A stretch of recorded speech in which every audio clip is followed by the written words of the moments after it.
Hey everyone, Tony D with a Screenwriter's Rant. Little Joan is still having her bone, so it's just me. This time we're looking at Mr. Jones, a trailer for a movie. Please smash like and subscribe. We're getting some new subscribers. Welcome. And check out my books, Wokistan, and of course, The Pineys. Pineys Book 2 coming soon in October.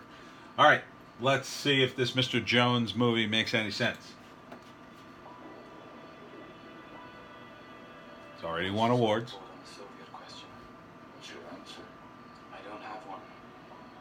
The Kremlin is broke. So how would the Soviets suddenly on a spending spree? Paul, I need your help arranging an interview with Stalin. Yeah, Rant, I've been trying to reach you. Look, you want to do Rant here at the New York Times. Listen, I really need to talk to you. I found something big. You can break the story wide open. Paul? I'm not sure what's happening in this movie. It's a spy movie, kinda, back in the Cold War era, based on true events, I assume, are pretty true. Mr. Jones. Mr. Jones. So why are you really here? I need your help. This is Ada. She's my star. Paul's dead. Robert, 3 days ago. What do you want? The story no one is talking about. I saw him. 4 bullets in his back. And you don't think it was a robbery? What was Paul working on? Ukraine. How rich this country is, how vast. South is nothing but wheat fields. Grain is Stalin's gold. Oh, wow. Yeah, I was just talking about this the other day in my political video, the hot take. This is the era where, I mean, it happened for a long time. The Soviets basically took everything the Ukrainians had. They just exploited the hell out of them, and that's why the Ukrainians hate the Soviets. They're not really big fans of the Russians. The Russians pushed in. Where only Russian speakers get the best jobs, get control. This is during that era. I think this is post-World War II, though. Here's the agenda now. I don't have an agenda unless you call truth an agenda. Whose truth?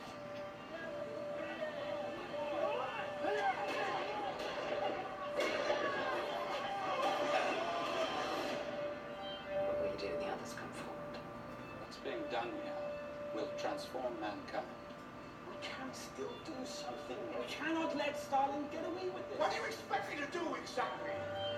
The Soviet Union is not the workers' paradise that was promised. It is not the great experiment that you read about in the press. Stalin is not the man who you think he is. Are you saying there's no hope?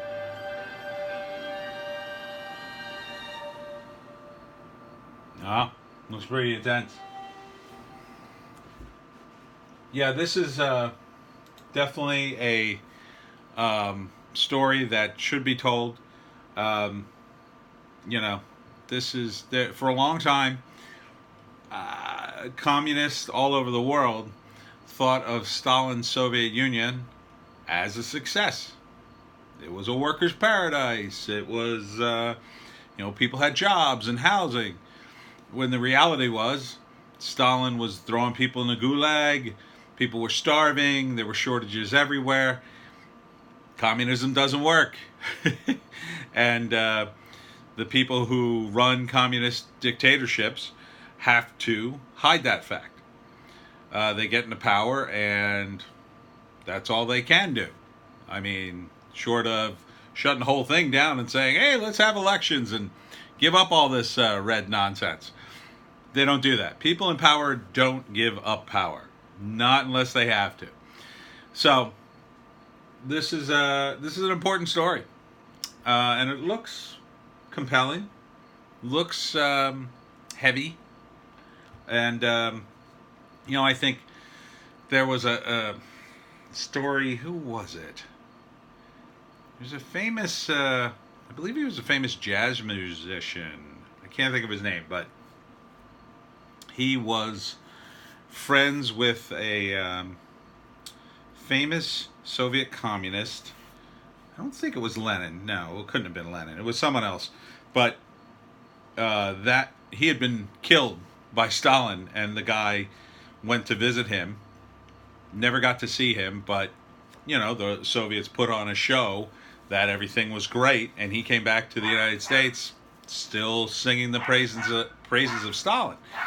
A lot of people, when they're ideologically driven, they just cannot see the faults, and communists are definitely driven.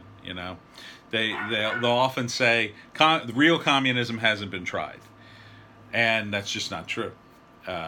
Communism has been tried many times, and it's a failure. And in the course of that failure, people gravitate, the wrong people, it's always the wrong people gravitate towards power, and they seize it, and they never let it go until they're dead or until you kill them. So Kim Jong-un is a rare exception, apparently. Might be giving it up simply because he sees the writing on the wall and doesn't want to end up in The Hague or dead. So an important movie, I think. Mr. Jones, I say, go see it.